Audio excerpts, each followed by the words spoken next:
My name is Diana. Growing up, I was the princess of a castle I barely understood.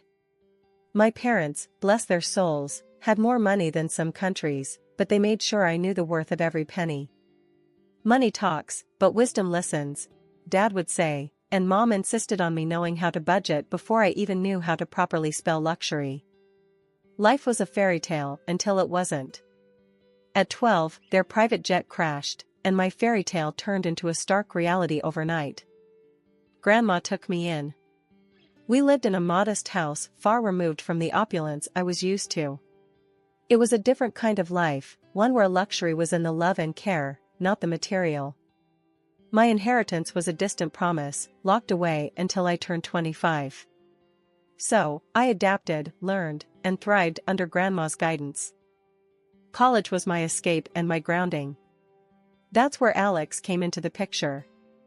He was as far from my world as one could get, a scholarship kid with a heart of gold and a wit that could cut through any pretense. We clicked, in a way I never expected. Bringing him home to meet Grandma was a nerve-wracking experience. I hadn't told him about the money. Better he doesn't know, not yet, Grandma had advised, and I saw the wisdom in her words. I wanted Alex to love me for me, not my bank account. Grandma, this is Alex.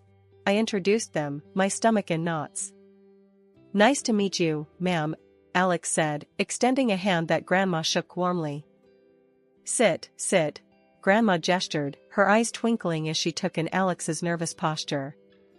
You're the young man who's stolen my granddaughter's heart.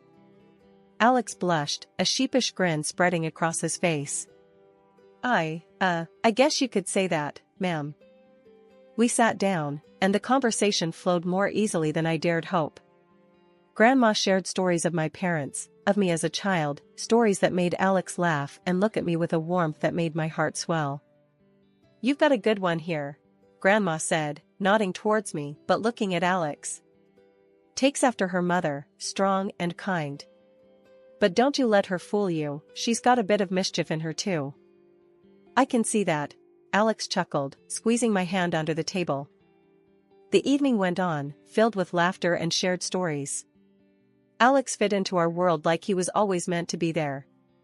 As he helped Grandma with the dishes afterward, I knew I had made the right choice in bringing him into this part of my life. Walking him out later, Alex turned to me, a serious look on his face. Your grandma's amazing, you know? And hearing about your parents, your life. I feel like I understand you more. I nodded, feeling a lump form in my throat. I'm glad, Alex. There's a lot to me, more than meets the eye, I guess. He smiled, pulling me into a hug. I'm here for all of it, every layer. Doesn't matter what's in your bank account. It's you I care about. I hugged him back, tighter than I ever had before. In that moment, I knew I could trust him, but I also knew the weight of the secret I was keeping. It was a delicate balance, one I hoped wouldn't tip and spill over. The ride to Alex's parents' house was a quiet one, filled with the kind of silence that's too thick to cut through. I could tell Alex was nervous, his hands gripping the steering wheel tighter than usual. You sure you're ready for this? I asked, trying to break the ice. Yeah, my mom can be a bit much. Don't take anything she says to heart, okay? Alex's attempt at a reassuring smile didn't quite reach his eyes. The house loomed ahead, grand and imposing. As we pulled up, my stomach twisted into knots. This was it, no turning back now. We were barely through the door when Alex's mom, Gloria, made her entrance. Her eyes landed on me like two laser beams, sizing me up in a way that made my skin crawl. So, this is the girl you've been hiding, she said, her voice as cold as the marble floors. Mom, this is... Alex began, but Gloria waved him off. I know who she is. Come, let's sit. I prepared some tea. Her command was not to be ignored, leading us into a living room that felt more like a showroom. The tea was served, and Gloria wasted no time. I hear you were raised by your grandmother. Must have been quite the humble upbringing, she said, the word humble sounding more like an insult. I clenched my jaw, fighting to keep my cool. It was. My grandma taught me a lot about life. Important stuff, not just fluff. Gloria's lips twitched in a smirk. I see. And your parents? Gone too soon, I heard. Tragic, really. How does one cope without the proper guidance? Alex jumped in, clearly uncomfortable. Mom, that's enough. Let's not. No, it's okay, Alex. I interrupted, feeling a surge of defiance. Yeah, my folks are gone, and yeah, it was tough. But I got through it. Made me who I am. Gloria sipped her tea, her gaze never wavering. Interesting. And what about your future, dear? Any plans, or are you just riding along on my son's coattails? That stung. I took a deep breath, reminding myself why I was here. I've got plans. Big ones. And I don't need to ride on anyone's coattails to make them happen. The air was thick with tension. Alex, bless him, tried to change the subject. Mom, let's not do this, okay? We're here to enjoy each other's company. Gloria set down her teacup, a calculated move. I'm merely trying to understand the woman my son has chosen. You can't fault a mother for caring about her child's future. The back and forth felt endless, a verbal tug-of-war where no one was winning. Just when I thought I couldn't take any more, Alex's sister, Lily, made her entrance. Her eyes were curious, but held an edge of judgment that matched her mother's. So, you're the famous girlfriend. Heard a lot about you. Not all good, I might add, Lily said, her voice dripping with disdain. I was about to snap back when Alex stood up. That's enough, both of you. We came here in good faith, to share a part of our lives with you. If that's not something you can respect, then maybe we should leave. The rest of the visit was awkward, to say the least. Conversations felt forced, every laugh a little too loud. But Alex held my hand under the table, a silent promise that we were in this together. As we left, I couldn't help but feel a mix of relief and frustration. I'm sorry about that, Alex said once we were in the car. They can be a bit intense. I sighed, watching the lights of the house fade in the rearview mirror. It's not your fault. But man, your mom and sister, they're something else. Alex chuckled, a sad sort of sound. Yeah, they are. But hey, we survived, right? Survived and stronger. I agreed, leaning my head against the window. The night sky was clear, the stars shining bright. Maybe it was a sign. No matter how tough things got, there'd always be a way through. The warning came swift and sharp, like a slap to the face, at our next awkward family meetup. Gloria, my future mother-in-law, didn't waste any time laying down the law. If you two are serious about getting married, we're getting a prenup signed, she declared, her eyes drilling into me as if daring me to object. I kept my cool, shrugged, and let out a low, fine by me. I'm not after your son's money. Alex looked like he wanted to crawl into a hole and disappear. Once we were out of there, he was all apologies and promises. My mom won't get in our way, I promise. We'll be happy, he said, his eyes pleading for me to believe him. The wedding planning sailed smoothly enough, but the big day itself? That's when the storm hit. Lily, the sister-in-law-to-be, got sloshed beyond belief and decided it was showtime. In the middle of our reception, she staggered up, glass in hand, and slurred out accusations loud enough for the back row to hear. This one's a gold digger. Doesn't know the first thing about our kind of life. Illiterate, trying to snag my brother's cash. After that, there were other antics, molesting guests, and other things that are not customary to talk about in decent society. I felt my face flush hot with anger and humiliation. Without a second thought, I pulled out my phone and called the cops. This drama needed an audience, and I wasn't about to let Lily's performance go unchecked. The aftermath was a hurricane of accusations and threats. Gloria vowed revenge for the disgrace I'd brought upon their family. You've made a mockery of us. The press will have a field day with my daughter's antics, thanks to you. Alex was torn, trying to play peacemaker in a war that had no room for neutrality. I saw the strain in his eyes, the way his shoulders sagged under the weight of his family's drama and his desire to keep us afloat. But I stood my ground, my resolve hardening. This wasn't just about me anymore. It was about drawing a line, about not letting wealth or the lack thereof dictate how I was treated. As the dust settled, and the night grew quiet, Alex and I sat amidst the wreckage of what was supposed to be our happiest day. "I'm sorry," he whispered, his voice heavy with unshed tears. "I never wanted any of this." I took his hand, feeling the rough edges of our new reality. "We'll get through this. But things need to change. Starting with setting boundaries with your family." The vow we made that night wasn't just about staying together. It was about fighting for the respect we deserved, about not letting old money or old grudges define our future. 2 years slipped by since we said "I do," and those vows felt heavier every day. Gloria practically vanished from our lives, and honestly, I didn't miss her one bit. But it wasn't just her absence that marked those years, it was Alex's changing attitude that really drove the wedge between us. He'd come home late, if at all, muttering excuses about work that didn't quite add up. The warmth we once shared cooled into courtesy, and then, even that faded. The tipping point came one night when he threw his jacket on the chair like it had personally offended him and said something I never thought I'd hear. "You know, I could have done better. Married someone with a bit more class, more in line with my circle." His words stung like a slap. I stood there, gobsmacked, wanting to scream, to tell him about the fortune that was mine. But Grandma's voice echoed in my head, advising patience, to see Alex for who he truly was. So, I swallowed the truth and the hurt, biting back tears. I thought maybe, just maybe, if we had a child, it might bridge the gap between us, remind him of the love that brought us together. "Alex, don't you think it's time we thought about having a baby?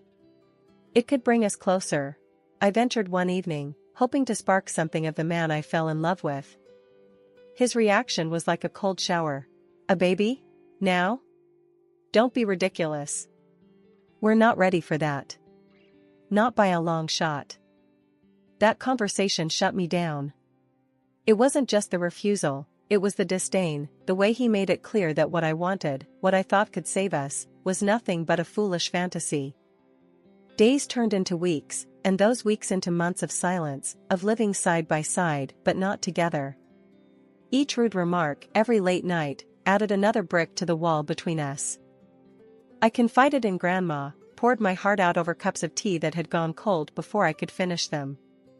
"He's not the man I married, Grandma. I don't know if he ever was." She listened, her eyes sad but understanding. "You can't make someone be who you want them to be, darling. Sometimes, we see what we want to see, until we can't ignore the truth any longer." Her words, though heavy, carried a sliver of relief. I wasn't crazy, I wasn't asking for too much. I just wanted a partner, someone who saw me as an equal, who respected me. But as the days passed, it became clearer that wasn't who Alex was. Not anymore, if he ever had been. The idea of leaving crossed my mind more times than I cared to admit. But every time it did, I pushed it away, hoping against hope that something would change, that the man I loved would find his way back to me. The vibe was set for a killer party. I'd gone all out for Alex's birthday bash, hoping to bring back a spark into what had turned into a pretty mundane marriage. No expense was spared, and the guest list was a who's who of our closest pals. Notably missing from the invite list were Gloria and Lily, my mother-in-law and sister-in-law. Their drama was the last thing I needed ruining the night. Alex was in high spirits, soaking in the adoration and well wishes from everyone.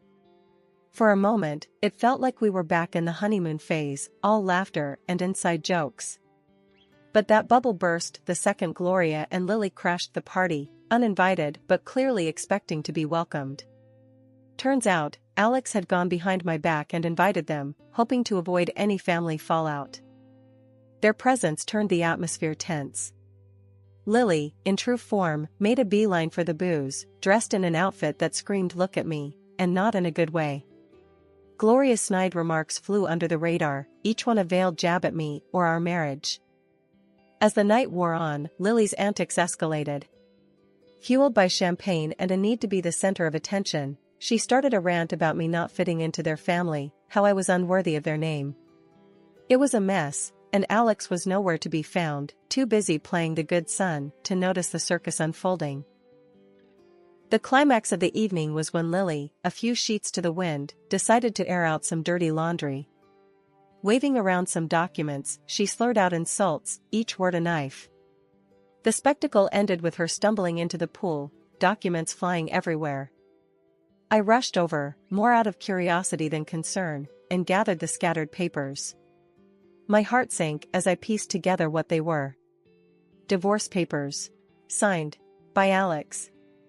It was like a punch to the gut, each signature a betrayal. I stood there, numb, as the reality of the situation washed over me.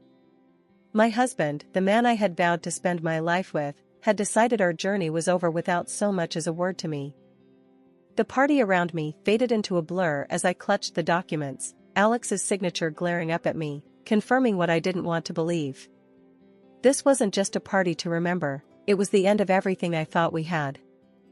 In the aftermath of the pool incident, I sought clarity amidst the chaos. My heart pounded as I approached Alex, holding the soaked documents that had unwittingly unveiled a truth I was unprepared for. "Alex, what's this about?" I demanded, my voice stronger than I felt, thrusting the divorce papers toward him. Before he could respond, his mother interjected with a smugness that made my skin crawl. "Oh, dear, looks like your little scheme didn't work out, did it? Alex is leaving you. Thought you could trap him with a baby for his money?" I stared at Alex, searching his eyes for any sign of the man I married. But he couldn't meet my gaze, his silence more telling than any words. With resignation, I signed the divorce papers. They were just a formality now, a closing chapter of a book I no longer wished to be part of. As the dust settled, Grandma approached, her presence a calming force. She didn't need to say anything, her eyes conveyed volumes of empathy, understanding, and an unspoken support that bolstered my resolve. It was then she decided to reveal the truth, not just to me, but to everyone present. "She doesn't need any of your money," Grandma declared, her voice steady and strong. "In a month, she turns 25 and will inherit a fortune far beyond what you could imagine. She's been raised to value people over wealth, to seek out genuine connections rather than financial gain." The room fell silent, the weight of her words hanging in the air. Gloria's face morphed from smugness to shock, then to a desperate kind of greed, as she quickly began backpedaling, her apologies as transparent as they were insincere. Alex, too, seemed suddenly eager to rewrite the narrative, insisting his intentions were never to hurt me, that he was merely influenced by his mother. But it was too late. The veil had been lifted, revealing the stark reality of our relationship and the motivations behind it. I met their apologies with a quiet smile, not out of forgiveness, but out of an inner peace that came from understanding my worth, independent of the wealth that awaited me. "You've shown me your true colors," I said, my voice imbued with a newfound strength.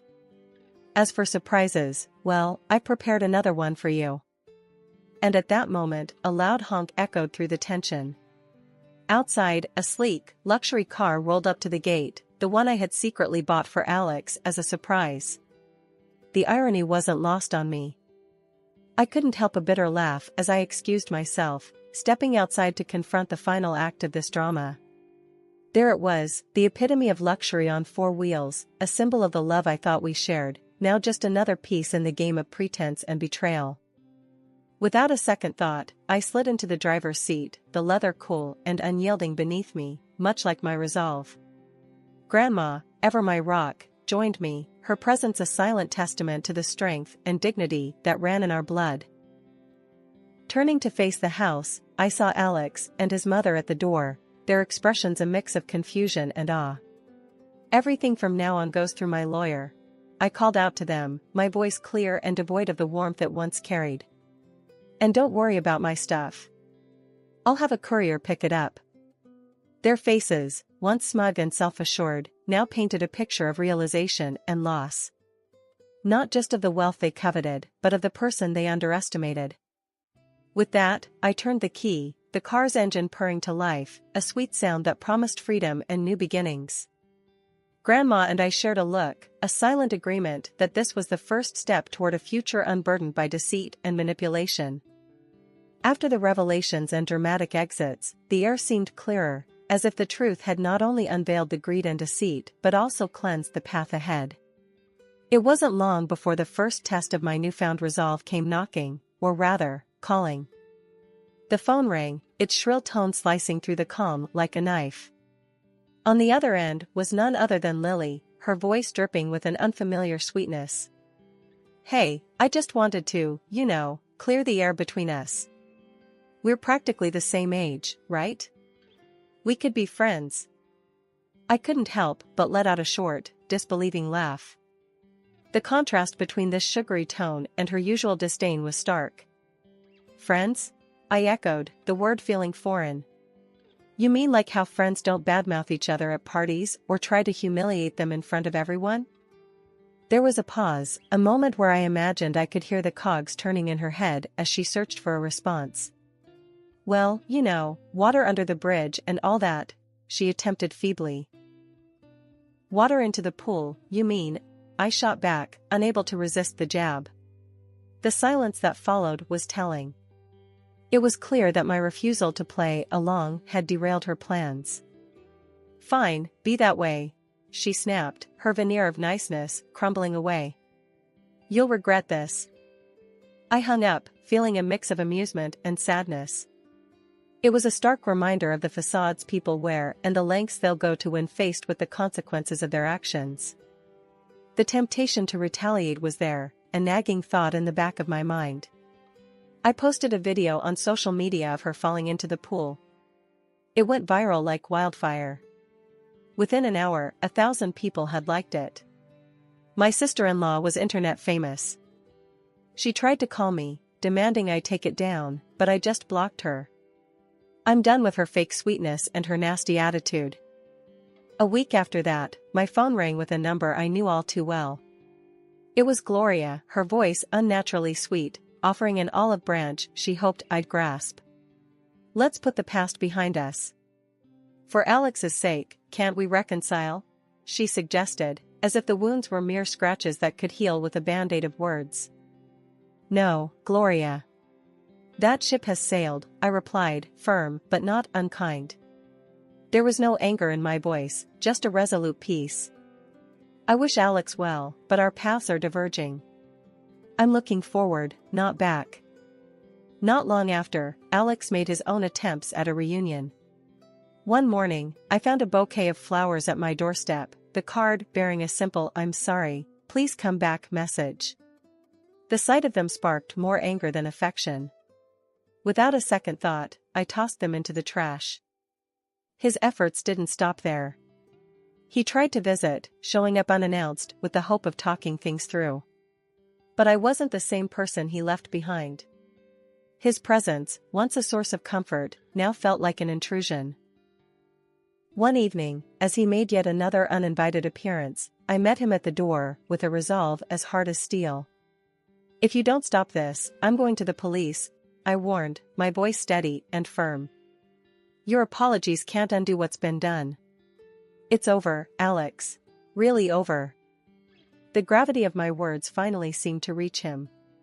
His shoulders slumped, and with a final, lingering look, he turned and walked away. That was the last I saw of him. In the time that followed, I threw myself into charity work. It became my passion, my purpose.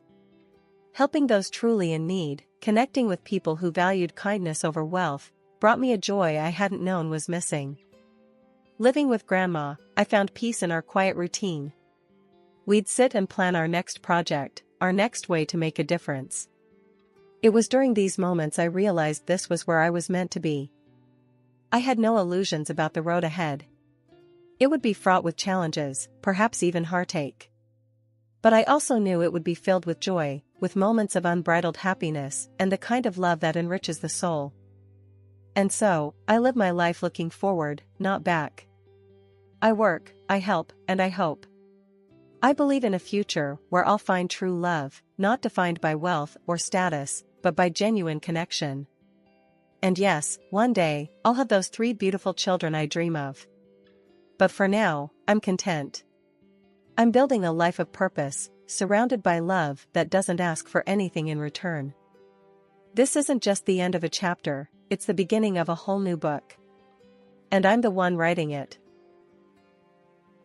All right, everyone's presentations are done.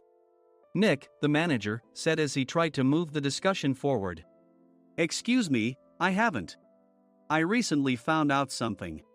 Nick interrupted me and began to speak. There's apparently someone in this department who didn't graduate high school and is just a part-timer. Meetings should be for employees only. Absolutely right. His lackey, Mike, of course, agreed with Nick. I'm leaving. After leaving the meeting room, I started to shut down my computer. I noticed that an email had arrived, not in my personal inbox, but in the company's shared email. Thinking, there's no point in speaking up, no one will listen, I went home quietly. The next day, I heard a commotion from Nick's desk. He was staring at his computer screen, his face pale. Nick! Is something wrong? Mike looked at the screen with him. And he turned even paler than Nick.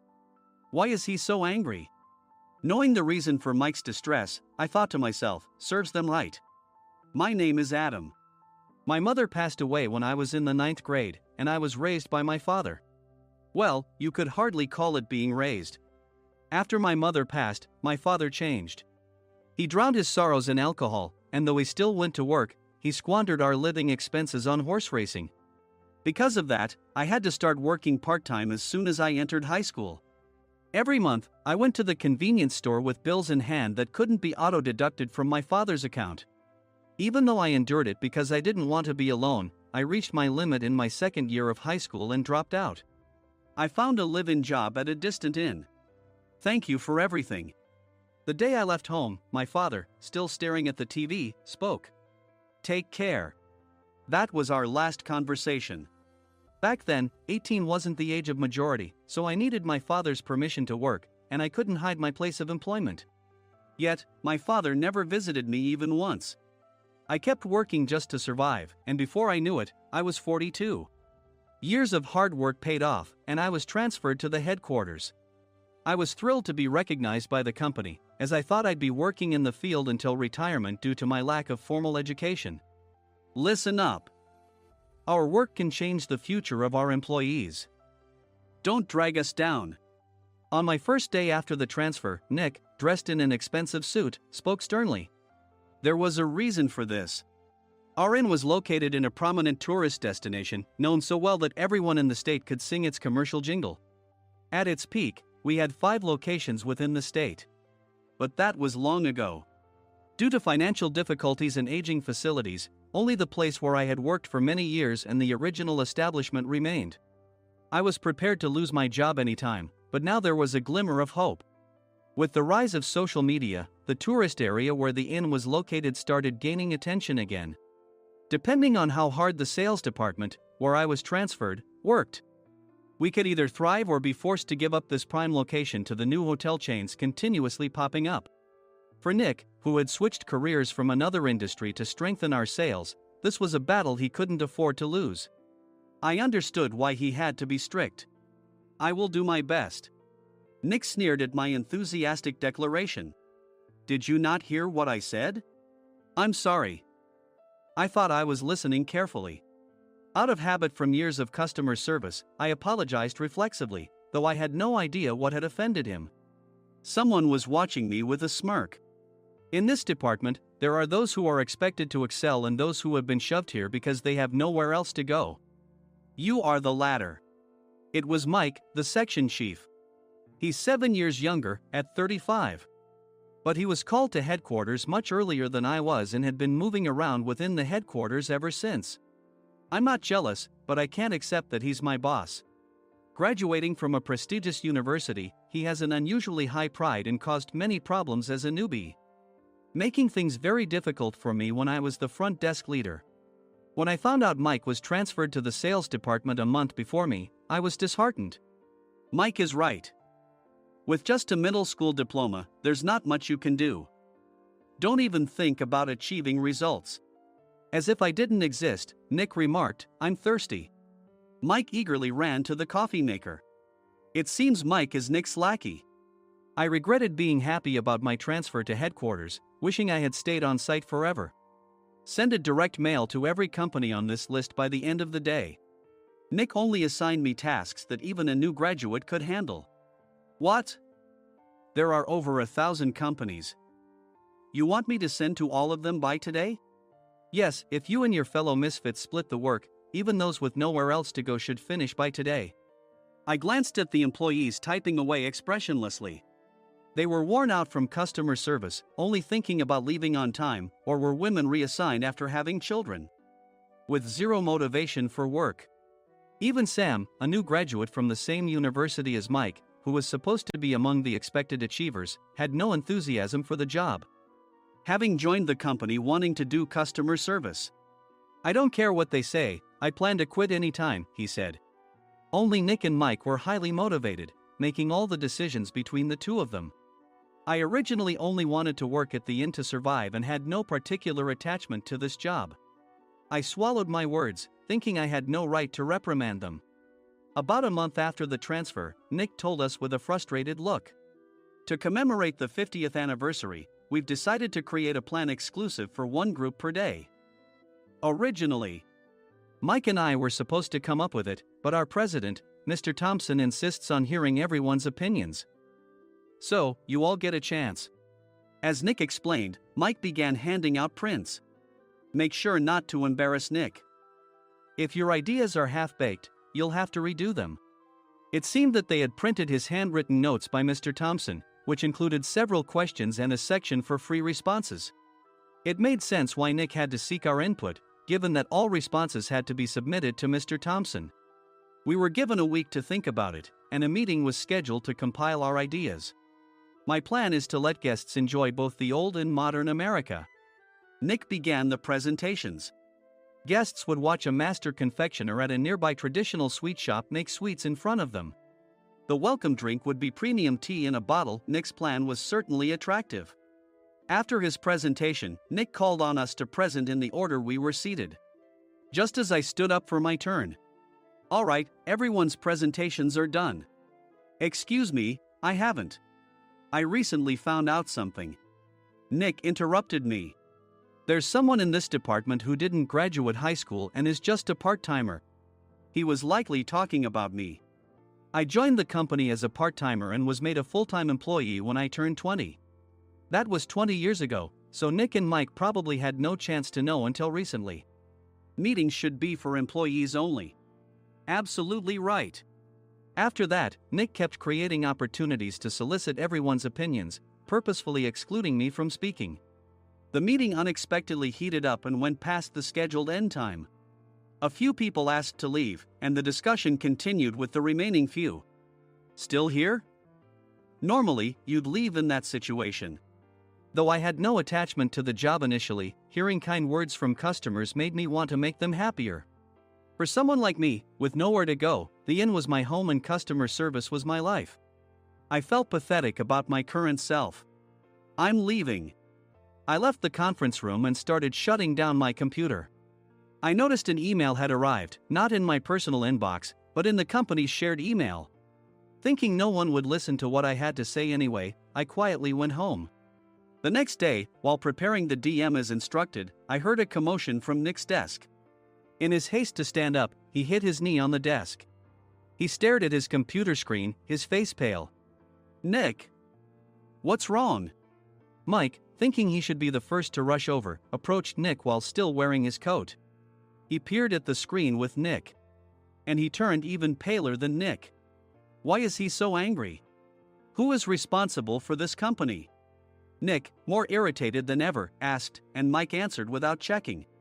Probably Sam. Sam wasn't there because he was attending a morning training session for new hires.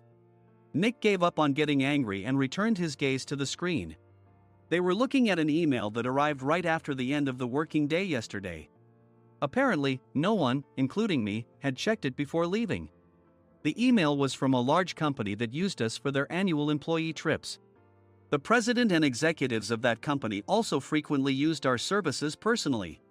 President of the company, Mr. Mason himself, had declared that neither he nor his company would ever use our services again. Well, some companies cancel their employee trips or stop using our services due to financial struggles. Let's just move on. Mike kept wiping the sweat from his forehead with a handkerchief. Knowing why Mike was so agitated, I quietly watched their interaction. Do you know how much revenue we get from that company? We can find other guests to fill the rooms, but we'll lose the banquet costs, gift shop revenue, rental car fees, and more. Moreover, the gifts were supposed to be prepared by the traditional confectionery shop involved in Nick's proposed plan. If it's known that we incurred such a huge loss at this critical time, Nick's position in the company would be jeopardized. Nick took a deep breath, seemingly trying to calm himself. All right, Mike. Go to New York right now and apologize to Mr. Mason. What? You're coming with me, right? I have urgent work to do. I trust you, which is why I'm entrusting this to you. Please. Mike, believing Nick's sincerity, agreed with a determined look on his face, saying, yes. That's Nick for you.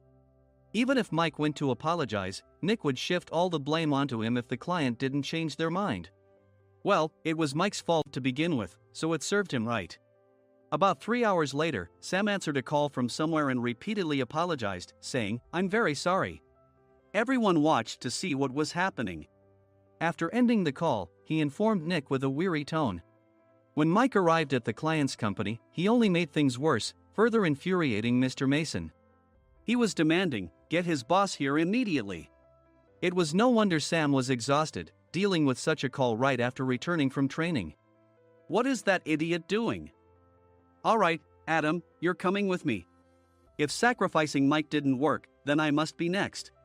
Normally, I'd want to refuse at all costs, but I saw an opportunity in this situation. If I can be of assistance, I'd be happy to join you. I obediently followed Nick, and we flew to New York. When we introduced ourselves at the reception, it became clear how serious the situation was. As the receptionist personally escorted us to the president's office. Angry voices leaked through the door, making both Nick and me uneasy. Excuse me. I'm Nick, the supervisor.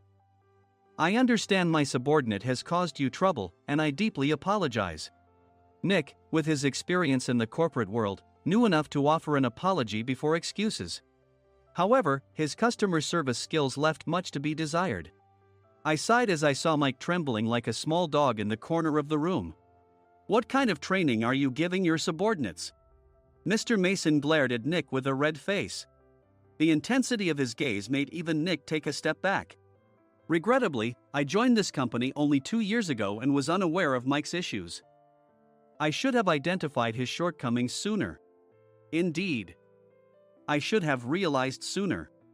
No sensible person would come to apologize and then give a lengthy presentation on the drawbacks of not using their in. Nick froze, his mouth slightly open. Suspecting the worst, I picked up the documents that had fallen to the floor. It seemed Mike hastily prepared these documents on the plane, listing the disadvantages. Disadvantage 1, if you change the venue for the company trip, employees might suspect it's for cost-cutting reasons, leading to a negative impression. Reading it aloud half-jokingly, Nick snatched the papers from my hand and checked the contents with a furious expression. Among the stack of documents was a receipt from a nearby convenience store's copy machine. I felt a pang of dread, hoping he hadn't shown the receipt as well. What do you think he said when I asked what kind of nerve he had to do this? I'm very sorry. Faced with the dire situation, Nick must have thought there was nothing left to do but apologize. In a voice smaller than I'd ever heard from him, he uttered words of apology. He said, I'm a Harvard graduate. I don't believe I said anything wrong. Mike! What have you done? Forgetting his plan to pin the blame on Mike, Nick yelled loudly, even in front of Mr. Mason. I didn't do anything wrong. You're still saying that? Look at him. Mike pointed at me with a shaking hand. I was assigned to headquarters in my 20s and now I'm a section chief. This guy only made it to headquarters at 42. Everything I've done proves I was right. So why are we losing the contract? Having said his piece, Mike collapsed to the floor. Of course. You were sent there because you had nowhere else to go. Mike never expected to hear such words from someone he looked down upon. He lunged at me, and Nick hurriedly stepped in to stop him. Mr. Thompson told me Mike is a quick thinker, and to take good care of him. There's no way he was pushed aside. Don't make things worse here. He didn't say quick thinker, he said only quick-witted, didn't he? I don't remember that part. I recalled the many troubles Mike caused when he was a newbie. When Mike was on the front line, his pride was so high that he never apologized to customers. Customer service, especially in our job, doesn't work alone. It brings both good and bad situations. If the front staff or housekeepers made mistakes, or the cleaning company didn't properly clean a room, one had to apologize to the customers regardless of personal fault. Mike, in such situations, would never apologize, insisting he wasn't at fault. This often angered customers, and as the front desk leader, I frequently had to apologize on his behalf. He caused complaints and disrupted operations, which is why he was quickly moved to headquarters. In departments where he didn't interact directly with customers, his quick thinking was beneficial and things went well. But it seemed his flaws were starting to show. Corporate reservations are supposed to be entered into the system by the sales representative. But a quick check yesterday revealed that more than 10 items were missing from the client's reservation. The handover document clearly stated what needed to be prepared. Why didn't you enter it into the system? Why do we have to give them special treatment? Filling rooms near the banquet hall, setting up all the food in advance. Specifying the brand of wine, they're too demanding. No wonder he always angered customers, I thought, feeling a headache coming on. Grouping them in rooms near the banquet hall is for our benefit too. It makes it easier for the staff to set up beds and serve breakfast since everyone's schedule is synchronized. As for the other requests, Mr. Mason suggested them to lighten our load. I didn't know that. Nick finally seemed to realize that Mike was the one who had angered the client. What did you say to them? I just told them we wouldn't give them special treatment anymore. We shouldn't waste effort on things that don't bring in money. I was utterly exasperated at his lack of understanding of customer service. Of course, we shouldn't comply with unreasonable demands. But carrying over successful practices from past stays makes customers feel remembered and enhances their experience. Good memories encourage repeat visits. That's part of our job. I looked down at Mike, who was sitting on the floor. In our job, nothing is a waste. Mr. Thompson likely moved you to the sales department, hoping you'd finally understand this. How do you think he feels now that you failed to meet his expectations? Mike, tears in his eyes, fled the president's office. I was amazed he still hadn't apologized. You have it tough, Adam. It's okay, we're all employees of the same company. I deeply apologize for this disrespectful incident. Especially after all the care you've shown us. If it weren't for you, Adam, I really would have stopped staying here. When I heard you were moving to the sales department, I was willing to reconsider if you handled it. Seeing us talk so amicably, Nick's face contorted. Do you two know each other? Adam's service is excellent. I always requested him specifically. Normally, we don't accept specific staff requests, but we made an exception for Mr. Mason, adjusting my shifts accordingly. He had personally stayed at our hotel just before my transfer, and during casual conversation, I mentioned, I'm moving to the sales department soon. If I hadn't told him then, things could have been much worse. Please continue to take care of us. I look forward to it. On the return flight, Nick awkwardly offered me a can of beer. It's still working hours. Of course, I had no intention of forgiving him for a single beer. Nick might try to pin everything on Mike and avoid any consequences. While pondering this, a startling fact came to light. Nick, the tea bottles for the plan have arrived. I handed Nick a bottle labeled with our inn's name. They look good. What are you talking about? These are plastic bottles. I had assumed we would use the trendy, high-end bottling tea. But what arrived were ordinary plastic bottles of tea with customized labels. The only unique aspect was the label, which had the inn's name, making it look customized. Upon further investigation, I discovered that a substantial amount of money was set to be paid to the tea company. It was priced like bottling tea. Does this plastic bottle really cost $100 each? The tea inside is specially blended for us. The extra cost is for that. Wouldn't it be better to use another tea company? Or is there a specific reason we must use this one? As Nick continued to make excuses, I showed him a printed email. I informed the tea company's president, Mr. Mitchell, that we discovered irregular payments and he confessed. He said you two were high school classmates and planned to split the extra money. That idiot. Why did he confess? That's not important. You should worry about yourself, this could turn into a police matter. Opening the bottle cap, I suggested. How about calming down with this tea? It supposedly has a relaxing effect. Nick drank the tea frantically. In the following days, decisions were made about their fates. Mike was reassigned to the General Affairs Department, with no chance of transfer or promotion, as per Mr. Thompson's orders. As for Nick, since the payment to the tea company hadn't yet been made, he narrowly avoided legal trouble. Instead, he was encouraged to leave the company, and to avoid further complications, Nick submitted his resignation. Rumor has it that connections between HR departments have made it difficult for him to find new employment. Even though it was good to have those two gone, something unexpected happened in the sales department. Everyone became motivated and united in refining the 50th anniversary plan. In the end, my plan was adopted. We collaborated with the Tourist Information Center to provide personalized guides. The plan, tailored to the number of guests, was truly special for the 50th anniversary. Hey, is Adam's family coming to stay? I immediately booked that special plan for my family. Sam noticed it on the reservation list and quickly picked up on it. Yes, I'm inviting my father. That's great. I might invite my parents too. I lacked the courage to face my father just as Adam. But here, with the confidence Mr. Mason praised, I felt ready. The 50th anniversary plan was a perfect opportunity to reconnect with my father. I hoped to bring back the days when we could laugh together as we once did.